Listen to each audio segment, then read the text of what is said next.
السلام عليكم ورحمة الله وبركاته. بسم الله الرحمن الرحيم. الحمد لله الذي بنعمته وعزته تتم الصالحات وتنزل البركات. الحمد لله الذي هدانا لهذا وما كنا لنهتدي لولا أن هدانا الله، حمدا كثيرا طيبا مباركا فيه. الحمد لله عدد خلقه ورضا نفسه وزنة عرشه ومداد كلماته. اللهم صل وسلم وبارك على حبيبنا وشفيعنا ومولانا قرة عيوننا إمام المتقين أمير الأنبياء سلطان الأولياء سندنا محمد النبي الأمي الأمين وعلى آله وأصحابه وأزواجه وأنصاره أجمعين. لا أسألكم عليه أجرا إن أجري إلا على رب العالمين. اللهم وفقني لبيان ما يحتاج الحاضرون إليه وما يصلح أحوالهم. إلهي أنت مقصودنا ورضاك مطلوبنا، فأعطنا كلنا محبتك ومعرفتك. الله تبارك وتعالى هم أنذن طاعات إبادت لنذي صالح عمل لنذي Xuday için oturuşuqlarınız ve muhabbetlerinizi lütfu keremi bile kabul edip de hemmenize iyiliğin içeriğiniz, dost yarınız, kavmi hişiniz, enatağınız, oğulluğunuz, dünya ve ahir saadet gününmek yüze aklık versin inşallah. Xuday Teala yurdumuzu parahat, vatanımızı emniyet, ağzı birlik, iman avrayda saklasın inşallah. Gözümüzün nuri ve başımızın tacı Muhammedur Resulullah sallallahu aleyhi ve baraka ve sellem 54 yaşında Medine-i Münevvere'de caylaşan güllerindeki mübarek gürrünler.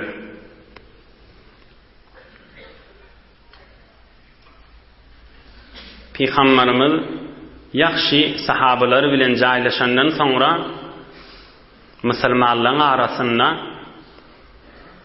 bir Mekkeli bir Medineliğini doğun edip ondan sonra bir karardatname, bir ahdname, bir muahede-i umumi bütün Müslümanların arasında ve şomuğada Medine-i Münevvere'de yaşayan kafir Yahudlar bilen Müslümanların arasında bir ulqan ahdnama bir neçe zatları hükmedip yazıp koyuptur. Geçen hafta qysqacığını aydıptık. İnşallah ol yazılan ahdnama uzak qysqacığını hizmetinize yetirirsin inşallah. Hada kitabun min Muhammedin Nebi sallallahu aleyhi ve sellem بين المؤمنين والمسلمين من قريش والمدينة ومن تبعهم فلحق بهم وجاهد معهم.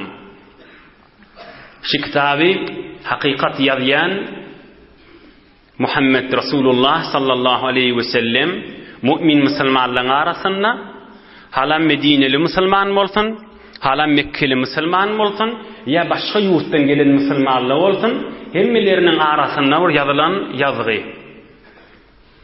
İnnehum ummetun vahide min dunin nas. Tamam Müslümanlar Beyik Allah Teala'ga ve Muhammed Mustafa'ga sallallahu aleyhi ve sellem imanı var olsa hemmesi doğan bir ummet, kafirlerden başka öz başına bir ummet Müslüman doğan deyiptir. İkilenci yazılan وأن المؤمنين لا يتركون مفرحا بينهم أن يعطوه في فداء أو عقل. Ey mümin Müslümanlar, Resulullah canın şunu yazıp teyit edip ahdname edip koyanlardı. Müslümanlar öz aralarına bir musulmanı ulukon ağır bergi boyunna düşse, diyet boyunna düşse, borç boyunna düşse, ağır olup innemeyen şonu ep berip koymalı läden deyipdir. Üyüşüp ağzı bir olup şonu boyundan çıkarmalı deyipdir Peygamberime. Yine bir ahdnaman biri, Müslümanlar her kim Müslümanlara zulmetse, her kim Müslümanların birine zulmetse, hakkın vermese, ya nahaktan hakkını alsa, hemme Müslümanlar ağızlarını biriktirip şon hakkına vermeliyiptir. Doğun arasında cemaatin içinde, taifan içinde, ovan içinde, mahallen içinde bağda atma işi şu zamanla. Peygamberimiz aydıptır. Bilipduğunuz bir neferin hakkını yuvati, hemme Müslümanlar ağızlarını biriktir hakkına vermeliyiptir iş. Hey sen, palanın hakkını alanak, palanın hakkını berenak, palanın hakkını yuvatin. Eğer beytçek bolsan sen sadakana gelmezse, sen oturuşuna gelmezse, sen çakılına gelmezse deyip ağızlarını biriktirip hakkını vermeliyiptir Peygamberimiz. İyi وأن أيديهم عليه جميعا ولو كان ولد أحدهم. Şol adam, şu Müslümanların birinin özünün oğlu da olsa, hay oğul deyip cemaatlar bilen yankı dede ağzını biriktirip oğlunun elinden hakkı çıkarıp ol haklı adama vermelidir. وَلَوْ كَانَ وَلَدَ أَحَدِهِمْ. Müslümanların birinin oğlu da olsa şu zalim adam, ha bila oğlum men bana zat deyip bilecekler, özü bil ya zat deyip koymalı değerliptir Peygamberimiz. Salatımrak, kıyskarak okuyup geçeyin. La yansuru kafiran ala mu'min. Hiçbir Müslüman adam bir kafirin arkası bulmasın, Müslümana zarar verecek bolup tuqa. Müslüman kafira arka olmasın, Müslümana zarar verecek bolup tuqa şol kafir. Ve innekum mehma ihtalaftum fihi min şey fe inne maraddehu ila Allah azza ve cel ve ila Muhammed sallallahu aleyhi ve sellem. Ve her haçan davanız olsa, aranızda dava düşse, şonu Kur'an menen ve Muhammed Peygamber bilen hellu fesletmeli, başka bir kafirin yolu bilen hellu fesletmeli değerliptir.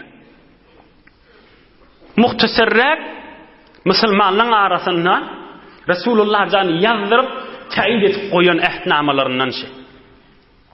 Ve ondan sonra kan ehdnamalarda Müslümanlar bilen Yahud, şu zamanla Medine'de yaşayan Yahud da var da, onun aralarında da birine zalim bolmalılar, birini vurmak, birini öldürmek hakkı yok, birinin hakkını yemeler, hadirçek Yahudluğundan Müslümanlar da Müslümanlığına durmalı deyip buna doğru ehdnama Peygamberimiz yazıptır.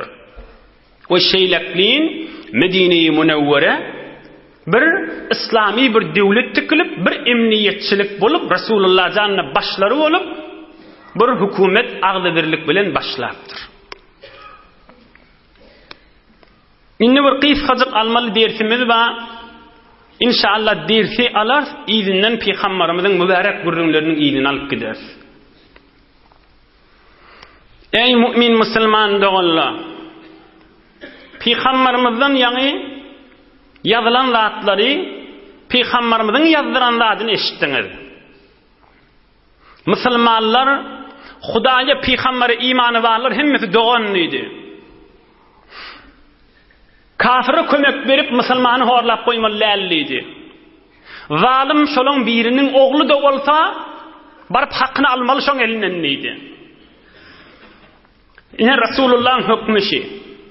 Yani her kim imanın içine girse, doğan molyan olsa bilen dedeler kim? Bir kime ene divay diyez? Peygamberimizin zenanalarına ne diyez? Enemiz divay diyez. Enemiz Hazreti Aişe, enemiz Hazreti Hadice, enemiz Hazreti Hafsa, enemiz Hazreti Zeynep, enemiz Hazreti Meymune. Enimiz de, biz dədimiz Resulullah sallallahu aleyhi ve sellem bolýar. Bu bir görünip duran zat. Ve her kim imana girmese, ol adam keseki bolup kaldı. Awwal Peygamberimizin özü şuurunu amal edip orta düşüyor. Ebu Leheb hem ağası, hem komşusu, hem sayası. O ne emmolyar? Tebbet yada Abi Lehebin ve tebb. Ma agna anhu maluhu ve ma keseb. Evvel ağası. Dargıda Ebu Leheb deyip aya diniye. Ağası dədesinin doğunu hem sayası olanlığı peyda vermedi. İmme Fars yurdundan maran Selman, Hazreti Selman, ona Peygamberimiz näme diye? Selman minna ehlil beyt. Selman minna ehlil beyt. Selmana men içeriğinden hesap deyiptir. Öz ağası keseki ol qalpdy. Näme dip imandan daşary bolansaň, mümin musulman bolmansaň. Emma Selman bir yurtdan barmaly, ona Peygamberimiz aýdypdyr, Selman men içeriğimden hesap deyipdir. Inhe bütün musulmanlary Resulullah sallallahu aleyhi ve sellem kıyamata çeli doğan etip koyupdyr. Bir wagtda Hazreti İmam Agdam Ebu Hanife radıyallahu anh'un bir şagirdi varmıştık. Abdullah İbnül Mübarek. Asliyeti Mardiyan yurttan. Hazreti İmam Agdam'ın şagirdi şu. Qawqulagasın qysqıcık şuurun aýdaýyn, oňam çykjak gürrüňden. Hazreti Abdullah İbnül Mübarek'in yanına bir adam, bir qow adamdan qıybat edip şonu yamallap duran, iýinden keplep duran. Hazreti Abdullah İbnül Mübarek Ebu Hanife'nin şagirdi ona aýdypdyr, qıybat edip durana, musulman dogunyň iýinden keplep şoňa aza eziyet berýäni aýdypdyr. Hal gazawtar Roma? Ol Bizans, Rom kafirli bilen sen jeň edip gördüňmi diýipdir. Ol qıybat etýäni aýdypdyr, ýok kafirli bilen jeň edip göremek diýipdir. Hal gazawta kada? Onna falan yurdun kafirleri bilen uruşup gördüňmi? Ýok, olar bilen jeň edip göremek diýipdir. Hal gazawta kada? Onna falan yurdunda kafirleri bilen uruşup gördüňmi diýipdir. Ýok, olar bilen uruşup göremek diýipdir. Hazreti İbnül Mübarek näme diýipdir? Salima minka Rum ve kaza ve kaza ve lem yeslam minka ahukal muslim. Kafirler sen elinden rahatçak yatı, musulman doğunun sen elinden rahat yatmalar mı diýipdir? Ol kafirler senden rahat yatı. Kafirler piçat bilen ak diýipdir. Salima minka Rum ve kaza ve kaza وَلَمْ يَسْلَمْ مِنْكَ أَخُوكَ الْمُسْلِمِ. Kafir senden rahat yatı. Kafirin izinden keplepti bileňa. Şoňa hiç satda edip bileňa. Kafir senden rahat yatı. Musulman dogunyň senden rahat yatmalar mı diýipdir. Musulman dogunyň ahim diýipdir. وَلَمْ يَسْلَمْ مِنْكَ أَخُوكَ الْمُسْلِمِ. Ey dost, ey mümin musulman dogallar. Resulullah can Muhammed Mustafa sallallahu aleyhi ve sellem ve beyik Allah Teala imanı ve adam bizim doğuncağımızdır. Doğun ne olsa bizim hak boynumuzda hak vardır, vazife vardır. Doğunun näme hükmet ýer? Kafirler senin elinden rahat yatı, musulman senin elinden näme diýip rahat bolmalar diýipdir. Ondan çüreyim, ýa-ni ýatsı namaz witr okuýaňyzda, 2 rekat sünnet okuýaňyzda, 4 rekat farz okuýaňyzda, aslan güne 10 mir gaýtar. Salam bermäkäňiz näme okuýaňyz? Ahir namazdan çykjak bolanda, Allahumma gfirli ve li walidayya ve li ustaziyya ve li jami'il mu'minin vel mu'minat vel muslimin vel muslimat. Okuýmaýasmy? Hudaýa men günälerimi geç. Hudaýa enatahmyň güläsini geç. Hudaýa ustatlymyň güläsini geç. Ve her ýurtdan bolsan bütün mümin musulmanlaryň günälerini geç. El ahya'i minhum vel emvat. Hala dünyadan geçen bolsun, hala diri bolsun. Doğancıklarının hemmesini günahın geç ey var Hudaya deyip 5 vaqtda salam vermek bilemiyet mi Allah Taala'dan? Şon odal Resulullah'dan bize doğan etip koyuptur. Bütün mümin Müslümanlar doğan etiptir. Allah Teala doğan etiptir. Doğanımızda da boynumuzda hakkımız var, vazifemiz var deyip de salam vermek, namazdan çıkmak, dua edip öteyse. Biz özümüzün amalımızda da, özümüzün raftarımızda da, özümüzün kömegimizde de doğulluk vazifemiz bitireyliyin. İnni hem Peygamberimizin mübarek gurrunun iyiliği ve hem de ders kavc edip Huda için kulak asaylim. Ca'a raculun ilen nebiyyil Mustafa sallallahu aleyhi ve sellem ve kâle inni mechud. Bir gün bir adam, bir yat, keseki, Türkmen yat, del adam diye bir yurttan bir adam gelip Peygamberimize aydıptır. Ya Resulallah, hey böyle hem acık yiyen hem de ödüm garip, hor ödüm de deyiptir. Peygamberimiz duran yerine bir oğlan iyi veriptir. Men öyümden haber al, öyde bir yer yal bir zat bağımı deyiptir. Enelerimiz haber veriptirler. Allah bilen ant bolsun fakat içmene suva yer yalı bir yıkıcı hurma doya koydu deyiptirler. Peygamberimiz ve bir mihman nahilli olurka ohun Peygamberimiz sahabalarını vakıf aydıptır. Men yuzifu hâzâ el-leyle. Ey sahabalarım, men bir mihmanım var, şigice şunu kim öynal kıtacak deyiptir. فقال رجل من الأنصار أنا يا رسول الله. Medineli sahabaların bir aydıptır. Ya Resulallah, men şun öymal kideyin yiptir. Aham onu öyle bilen bile öynal kidiptir. Aham denanasına aydıptır. Ekrimi zayfe Resulillah sallallahu aleyhi ve sellem. Bir geliyen mihman, men mihmanım değerliptir. Resulullah'ın mihmanı. Öyünde varın koyavur evünne deyiptir. Tohum denanasından soraptır. Öyde onu evünne nahar koymağa, şam koymağına bir akşamlık yeri alı bir zat bağ mı deyiptir. Onu olaydıptır. Allah bilen ant bolsun deyiptir. 2-3 tane çağa çıklamızdan süreyim 3-4 lokma nahar bağ, onun başka zat yok oydu deyiptir. Onu ol sahaba aydıptır. Bir Resulullah'ın mihmanı. Feallilihim bir şeyin ve nevvimihim. Sen gayret et. Çağılar anrucu olsa bey çeytte şoları yatıracak boluyuptur. Eğer çından yatıp kalsalar onun hakikat acıkmadıklarının alamatı oluyor. Şola bir yatıp kalsa özümüzün bir zatımız bolur deyiptir. Bir bey çeytte şoları yatır deyiptir. Çağılarını yatırıptır. İnni bir tabakta yerlik nahar kalıptır ağadır. Yankıs Medineli sahabı nâme deyiptir denanasına. İzâ dekhala zayfuna featfi'i siraca ve erih enna ne'kul subhanallah. Ey ayarlayıptır.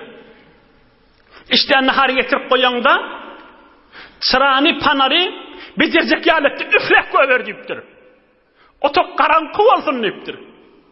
Oham mihman karanqı yerde nahar yer. Oham men iyen yanık yanandan eli budadıp hey nahar on evne süror yalandan boş eli ağlıma salarım deyiptir. Hey on evne süror boş ağlıma salarım ve mihmanla utanma rahatcak yer mana da iyen mi kadisin deyiptir. Çırağını söndürür deyiptir, becerecek yalette üflek över deyiptir. Ve erih enna ne'kul mihmanı bir forum görsün biz ip duran yanak görsün deyiptir. Ve nanası bolya deyiptir. Otoğa salıp nahar evlerine koyup panar becerecek yanı deyip yoş şastır üflek överttir. Aham tabak boşa yanca alıver mihman ağa deyip evini sürüp iyen yanak boş ağını salıp bir yelik dartmanı şodur şun mihman överttir. فقعدوا وأكل الضيف وباتا طاويين. Mihmana iyiptir, emma o erhili danat yança için tutup yatıptırlar. Erti oluptur. İnni ey mümin Müslüman doğalla. Şu yağdaydan kimin haber var? Erhili ve beyk Allah Ta'ala'nın haberi var. Mihmanın da haberi yok. Resulullah'ın yerden haberi olsun bundan. Erti oluptur. Aham Peygamberimizin mübarek hizmetine varıptır yan öýeti. Peygamberimiz görüpdir, Peygamberimiz on yüzünü özlep gülüp oturanmış. Aham aydıptır, faqala sallallahu aleyhi ve sellem: "Laqad aciballahu tebaraka ve taala min sani'ikuma bi zayfikuma el-leyle." Ey falan sahaba deyiptir Peygamberimiz. Hudaý Taala siz erhili bütün akşam mihman marada eden hizmetiniz varada beter hoş olup sizlerden çürüyün bir ayeyi Kur'an'ı verdi deyiptir. Kimin haberi var yoksa şundan? Fakat Allah Teala'nın haberi var. Fakat erhili'nin haberi var. لَقَدْ عَجِبَ اللّٰهُ تَعَالَى مِنْ سَنِعِكُمَا بِضَيْفِكُمَا اللَّيْلَ. Bütün akşam mihmanın önüne nahar sürüp, nahar sürdünüz. Hudaý Taala siz erhiliğin eden işinden beter hoş olup aya iyi verdi deyiptir. Euzu billahi mineşşeytanirracim. Ve yu'sirûne alâ enfusihim velev kâne bihim hasâsa. Ve men yuqa şuhha nefsihi feulâike humul muflihûn. Beyk Allah Teala'nın kelamı Sure Haşr 9-10 ayet bardan Kur'an-ı Kerim açtan görağan. Hudaý Taala aydiye ve yu'sirûne alâ enfusihim. Medine'de bir adamlar var, özlerine gerek bolup tuqa, hor, qarip bolup tuqalada, ayşi Müslüman doğunumuz iyse olýar deyip oturuverdiler doğum mihmanına verip. Velev kâne bihim hasasa, özler hor, qarip de bolsa da. Hudaý ayeti verdi. Bi dünya tavani ki uqba khari, bi kharjane men verne hasret beri. Dünyanın menen cenneti satın alıp bilýän, dünyanın menen Hudaýyň ryzaýatyny tapyp bilýän, dünyanın menen peýgamberlaryň gadam basan ýerine basyp bilýän, peýgamberlaryň ýigine düşüp bilýän, Hudaýyň hak dosy bolup bilýän. Bi dünýä tafani ki uqba khari, bi kharjane men werne hasretleri. Satın alyşy mahal fursatdyr, jan doganjygam, ýoksa ökünörsiň diýipdir. İnhe doğulluk diýen naşe. Peygamberimiz olary dogan edipdir tamam musulmanlary, gör dogunun baraberini edýän işini. Ey sawatly, ey jawan dostlar, ikimizin bir gurrunumuz bar. Hudaý üçin gulak açy barada. Gözüň aç, gulagyň ger gowjekdi. Bir topar adamlar var, bir topar denanalar var. İnşallah azdır. Olar biz camiany ödemeli. Biz bayat camianyň ýagdaýyny muraat etmeli. Camiany ödemesiň bolmaz ahim diýip maksady näme? Egin maçdan çykakana bet hijab gezjek bolup aýtýan kepler. Biz camiany ödemeli haram toy tutmadan çyrym aýdýa. Halka wara bolmasaň bolmaz ahim. Halka ödemeseň bolmaz ahim. Diýdi jamia wara bolmasaň boljakmy? Jamiany muraat etmeli aýdýa. Haram toy tutjak bolup. Ya meselen bir benneň denanasy bilen başga biriniň äri ikisi gülüşip atýyla. Delili näme? Jamiany ödemeseň bolmaz ahim. Jamiany muraat etmeseň bolmaz ahim. Jamia wara gitmeli ahim. Jamiany ödemelipdi bir haram ýerde manna tutup atýar. Ya meselen mahbar aljak, film ödejek. Delili näme? Jamiany ödemeli. Jamia wara bolmaly. Ya meselen jamia wara bolmaly. Ne kadar nefer erhili bilen 5 ýyl, 2 ýyl, 3 ýyl, 10 ýyl ber dawaty çözülenek. Erden anasın qıssavati jami'a öwrewli bir haram işettirjek bolup ya zinanası adamsına eziyet berwati jami'an halini wezde jami'ani muraat etmeli jami'a öwrewlmaly adamsına bu kadar eziyetleri verip de bir haram işten çürüm ya bir tofarı jami'a öwrewlmaly jami'an halini wezdemeli bir jami girine assalamu aleykum dip bilenaqda näme dip bir ahun yanak bir başka yurtdan gelen yanak didirmejek bolup diyata salam diyecek yoksa onun aytacak derler. Hud peygamberimizin namazda salam berýänimin assalamu aleykum ve rahmetullah mana asır aytıp bilenaqda näme dip jami'any özlemeli jami'a öwre bolmaly ya meselen bir tofar jamin içinde Allah subhanallah elhamdülillah Allahu ekber şular aytıp bilenaqda näme dip jamden çekinýär jamin halyny özleýär men sizden soragymma şol adamlar ikin ne kadar jami'an halini wezdiýäsip haram işe murtakap bolýarlar. Näme diýip ol zenany iki çağasyn eline alyp, meriz şu oglum, şu düktir pulun tapamak diýip, özi de bilýär şo zenana, garyp zenana, pulun tapmanýa, jami'any wezdiýme diýip, şoňda harjyn beramýa. Bu taýda näme diýip jami'any muraat etmeýär? Bu taýda näme diýip jami'an halinden habar almaýar? Hani jami'a wara bolmaly aýtýan kefi. Hani insafi, hani hayasi, hani imani, hani vicdanı. Hani jami'an meridi var, onu näme gözlemeye? Benden doğuncuğunun bergisi var, diyet düşüptür. Özü de bilye, şona berse, lep cayi hakkı dem. Ediyeni işi erheley ol öyde, palaniye bir müşkül düşüptür, Huday saklasın. Fakat şu, hiç şona kömek etip bilene. Şon borcunun yasını boyununa çıkart bilye mi? Hani jami'any gözlemeliýän kefi. Hani denany olowadan aýlanyp be, ya bergimma, ya çörüğüm tapamak, ya pulum tapamak, ya meridimma, ya şuna meňdeşdat aýdywati, hani owasyndaky jami'any gözlemeliýän adam. Bu taýda musulman dogunyny hor bolup girip be, näme diýip gözlemeye? Bu taýda näme diýip jami'any muraat etmeýe? Hani jami'any raýat etmek? Hani fakirini gözlemek? Hani jami'an dinini gözlemek? Hani jami'an mektep tabistaniyetini gözlemek. Jami'a öwre bolsun. Jami'an halini muraat etsin. Hani doguncu berge düşüpdir. Jami'any muraat etýän adam da ýerek gidipdir. Hani bu kadar agzalýan gurrunlar. Toy tutjak, bilýäşi toy tutjak adam çyndan garyp adam. Mehrin tapmanly. Hemmesi de bilýär şol jami'any gözlemeliýän adamda. Bilýär şoň mustahakdygyny, garypdygyny, fakirdygyny, mehrini özüm bereýin, men jami'an halyny gözleýän bilermi? Näme diýip etmeýär?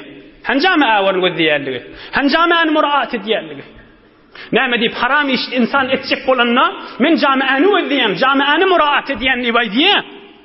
Hudaýyň buyrugyn tutup, Hudaýyň dosy boljak bolup, musulman dogunumdyr men diýip şoňa bir kömek etjek bolanna, eger jami'a bilen iş yok, halk bilen iş yok, men zindigim başka, halkın zindigi başka diye oturýar. Peygamberimiz amın söýmändir, dinimiz amın söýmändir, Hudaý amın söýmändir. Tamam musulmanlar dogonlypdyr. Dogunyň boýnunda haqqy bar diýipdir. Hazreti Sa'di aleyhi rahme diýär: "Ve garraftu asar khayrash namand Neşayet pesi mergeş elhamd hamd." Şojur adamda ölünden sonra izinden alham kul huvallahu okuyacak olup vermeyecektir. Ve gerreftu asar-ı khayreş nemand neşayet pesi mergeş elhamd hamd. Fakat keplemeni bilip de haram işitecek bolanını öve düşüp camiye ödemelliye. Ve gerreftu asar-ı khayreş nemand neşayet pesi mergeş elhamd hamd. Onun izinden alham kul huvallahu okuyasın da gelen aktiftir. Ol musulman doğan hiç gözlemeyerdi ki. Bir sadaka bardat beren bolsa da bolýa, yalandan çyndan o sadakaňy da gıybet töhmetten noli, o da hiç sogazy yok, şu garşyna israf, gıybet, töhmet, onun yamanlyk bilen geçýär. Ondan sogap tama bolup görmesin. Gelmedikde bilen öküleşmeli, gelinle bilen gurrun. Inha jami'any muraat etmeli, yanqa adamlara ait. Camiani özü edip yanka adamlara ait. Müslüman doğunun halini muraat et edip yanka ait. Venanasına gelip çırağını söndür deyip naharını itikleye, naharını ona kaşın, evine kaşın sürüye, özü için tutup yatıp kaliye. Camiani özü edip mına diyecek mi? Ya evin başından çıkıp Allah Teala'nın haram eden adına Huday Teala ey bendem edme şilişi deyip ona murtekep olan adam camiani özü edip mi? Ya bir garip doğuncuğun özü diyen adam camiani halini muraat et yem. Hem deyip özümüzü ağlamalı.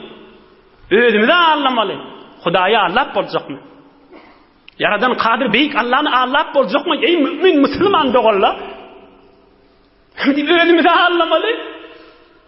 Camianı veddiyen adam, camianı muraat ediyen adam, camian halini riayet ediyen adam, camian merihine yetişer. Toyuna yetişer, dergisine yetişer, mektep tabistani, tomuslarına çağıları okutyan mı? Hani okudulyan? Okutyan kim? Okudulyan kim? Kim okutuya, kim okutmaya? Fikrini işleder, pulunu harc eder, zahmet çeker, camianı veddiye deyip buna deyimeldir. Müslümanları veddiye deyip buna deyimeldir. Yankı Peygamberimizin mübarek sahabalarından ders almalı. Yönü bir Kur'an-ı Kerim'de bir ayet de var. Onu kıyasıcık fakat tercümesini aytacak. O hem inşallah Peygamberimizin mübarek gurrunundan yine aydarın inşallah. Vakt bahadır. Ey Müslüman doğullu. Beherhal Müslüman doğununu güddemek, Müslüman doğunun halini riayet etmek gurrunu oldu da, hala şu gurrunlu kulağımıza girsin, hala girmesin. Arusul Kur'an olan Suriye Ar-Rahman. Şunda bir ayet var, 29. ayet.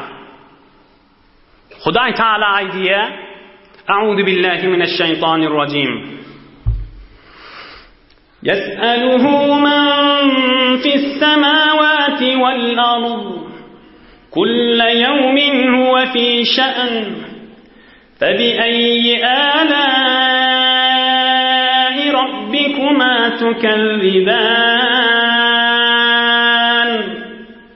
Senefrugu lekum eyyuhettaqalân. Febi'eyyi âlâi rabbikuma tükellibân. Allah Teala'na kelamışı. Suriye Ar-Rahman 29. 30. ayet. Hala yankı vurrunlu ve her vurrunları olsun. Bu gurrunlu kulağına giysin girmesin.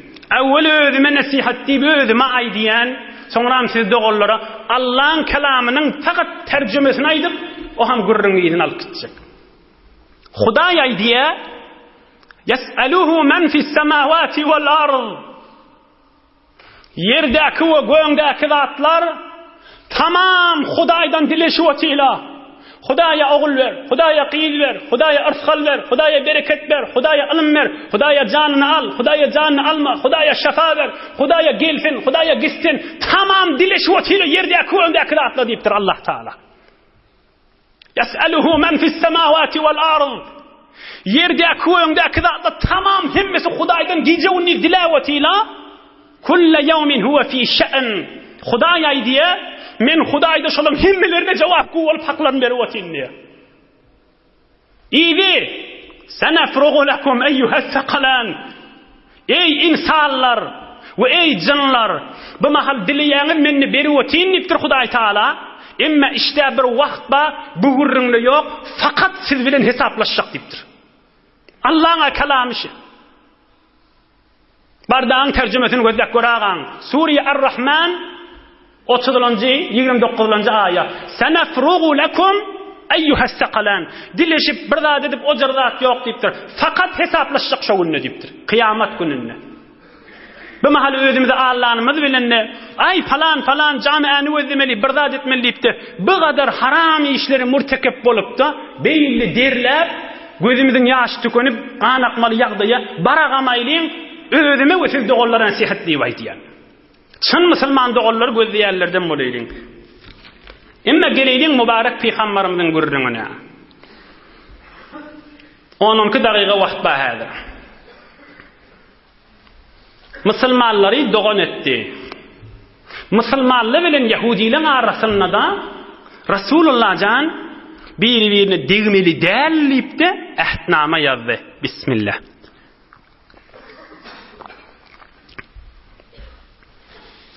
Hazreti Ebu Bekir Siddiq radıyallahu anh bir gün Yahudilerin arasına vardır. Yahudilerin medreselerine vardır. Üyüşüp Tevrat okuyan yere, Yahudilerin ulamalarının cemine vardır. Aham Hazreti Ebu Bekir Siddiq olan baştakları olan Fenhas'a aydıptır. Ey Fenhas diptir. Vayhak. İttakillâhe Teala ve eslim. Hudaydan kork, Müslüman molliptir. Allah bilen and etýän şu Muhammed peýgamberin hakdygyny sen bilýän dipdir sallallahu aleyhi ve sellem. Getiren dininiň de hakdygyny bilýän. Ýöne taassub edip, bakylçylyk edip, görüpçilik edip, işgaralyk edip girmänniň Hudaýdan kork dipdir. Aw kulagasyn hewr ulqan derfa içinde. Oham Yahudileň ol ulqan alima aýdypdyr. Ya Ebu Bekir.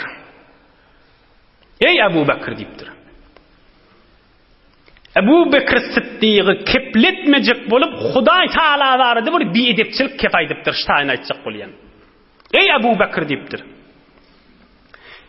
Men girmeýän siziň diniňize dipdir. Manna billipdir. Şu Yahudileňde pul kanmışdyk, malla adammışdyk. Biz aslan Hudaýa mätäş dälipdir. Hudaý bize mätäş dipdir, nauzu billah.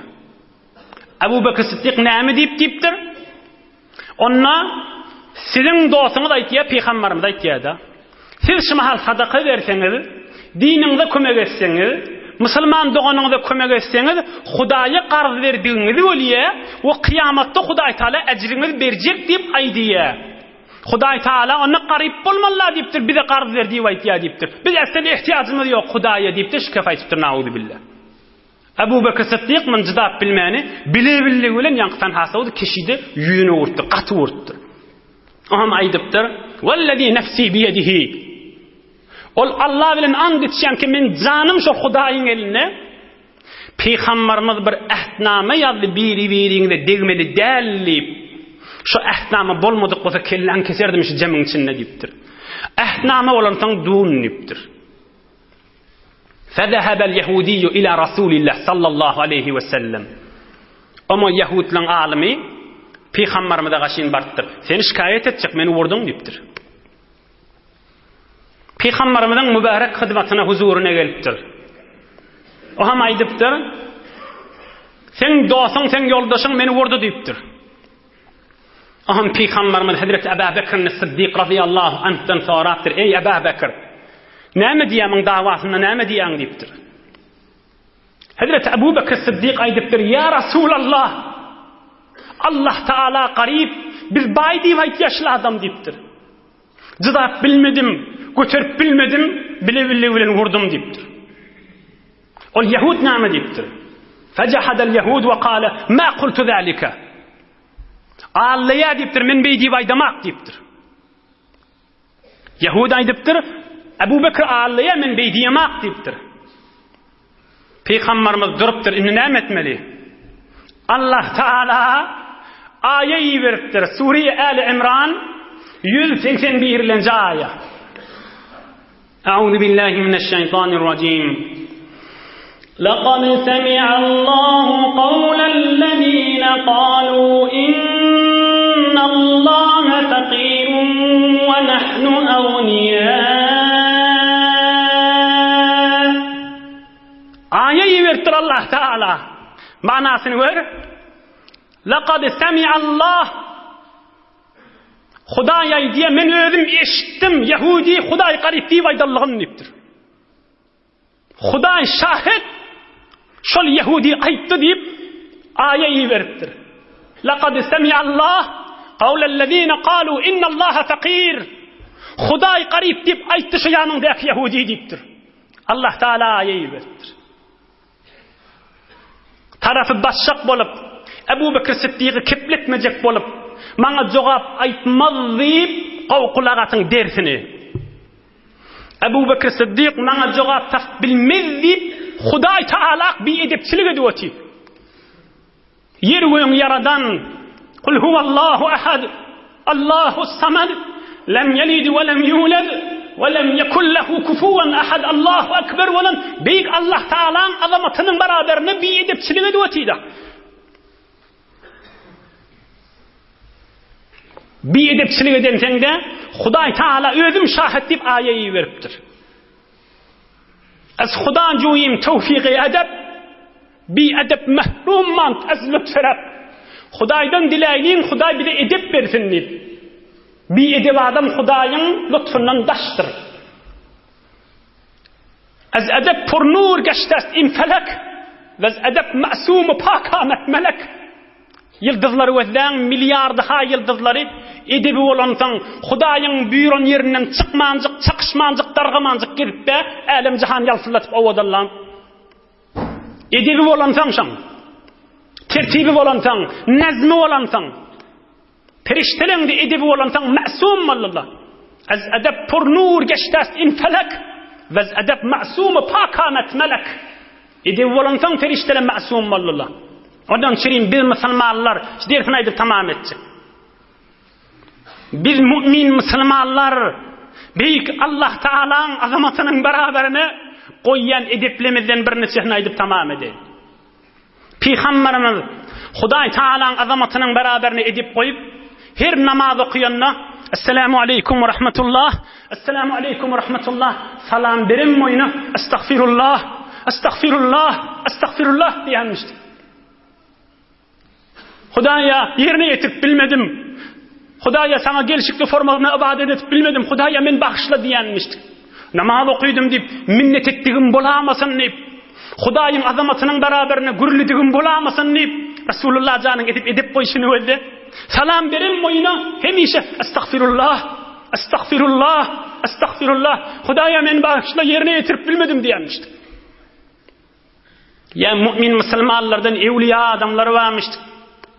Rasulullah canın giyceğini iğdine düşüp tamam sünnetlerini bitirip giyceler ağlap o ham dua ediyenmiştikle. Ey bar Hudaýa ma abadnaka haqqa ibadetike. Hudaýa sana gelişikli formasına asıl ibadet edip bilmedik ki biz yüzü garawallık ki diyenmiştikle. Edeplerini riayet etişini öden musulmançılığımızda musulman adam kıbla gaşyn aýagyny dodana Allah Taala edip koyduğumuz bolsun diýip. Son Hudaý Taalaga ibadet edilýän mescidleň merkezi bolansaň, başı bolansaň, hac edilýän ýeri bolansaň, daşyndan aýlanylýan ýeri bolansaň, her ýurtda da bolsaň musulman adam Ka'ba gaşyn aýagyny dodanakda Hudaýyň azamatynyň beraberine hormat koýdugum bolsun diýip. Ya mümin musulman adamlar Qur'an-ı Kerim'in üstünde hiç zat koymaýarlar. Qur'an-ı Kerim iň beýik ýerde goýýar Allah'ın kelamy ve Hudaýyň azamatynyň beraberine edip koýdugumuz bolsun diýip. Mümin musulman adamlar namaz okyp tuqaddewrun we demek haram. Dewrun we demek özüne icazet bermeýär. Näme diýip? Allah Taala bilen munajat etip tuqan Hudaýyň azamatynyň beraberine bir edepçilik edamaýyn diýip. Musulman adam dua edenni edep bilen, hormat bilen iki elini göterip çık. Hudaý Taalany imtihan etmek niyetini bolmany. Men Hudaýdan dilerin, Hudaý berse berer, bermese kabrymda berer, kıyamatymda berer inşallah diýip tamam edep bilen dua etýär da musulman adam. Ya ahirkisi mümin musulman adamlar sizin özümüz hemmamiz rukuda kan Qur'an okuyasmy? Namaz okuyup durak, namazın içinde eğilip durak Qur'an okuyasmy? Yok. Secdede kalk Qur'an okuyasmy? Yok. Otuy kalk Qur'an okuyasmy? Yok. Allah Taala'nın azamatynyň beraberine huzurda durak, tamam edip bilen dik durup okuýyly Hudaýyň kelamyny diýip, Hudaýyň azamatynyň beraberine edip koýdugumuz bolsun. Hudaýyň kelamyny tamam hormat bilen okuýdugumuz bolsun diýip, fakat dik durak okuýmalydyr Allah Taala. Emma rukuda kan, eğilip dukan, mangren yerde de dukan, O vakti Allah'ın kelamını okuyamaydı. O vakti fakat Hudayı azamet edip, Hudayı ta'zim edip, Hudayı ululab tesbih edip, Subhane Rabbiyel azim. Men ulu olan Hudayımın ayıbı olmaz. Ulu olan Hudayımın nuksanı olmaz. Ulu olan Hudayımın kemi olmaz deyip de rükuda bilen secdede şanay diyasta. Hudayın azamatının beraberine Allah'ın kelamını hormat koyduğumuz olsun bu edip riayet ettiğimiz olsun deyip fakat dik durup elimizi ovuşurup hormat bilen Allah'ın kelamını okuyacak. Biz ey Müslüman, öz Müslümanlığın sana iftihar et, öz edipliğine iftihar et, dövrüğün gözdeme, yaltaklara yağdayımız yok, dövrüğümüz gözdemene yağdayımız yok, halis imanını gözle. Peygamberin üstünden süyüşüp kaydan halis Hudayını tanıyışını gözde, halis edibini gözde, halis la ilahe illallah deyişini gözde, başka yerden tafk bolyamışsın. Bir Yahudun ulukon alimi Huday Teala varada bir edip bolşunu gözde. Az Hudacuyim tevfiki edep, bir edep mehrumman azlıkta bir Müslümanlığın edebidir bir de. Huday Teala nuru imandan ayırmasın. Huday Teala edipten ayırmasın. Huday Teala maridelerimize şefa versin. Özleyerlere de özlerine de kuvvet versin. Musafiratta, hıtmatta, kurbatta tamam müşkülli doğalla büyük Allah Teala asan etsin inşallah. Yurdumuz parahat, vatanımız emniyet, ulamalar ve milletimizin ağzı birliğine dini dünyamız avatlıkta yaşayın inşallah.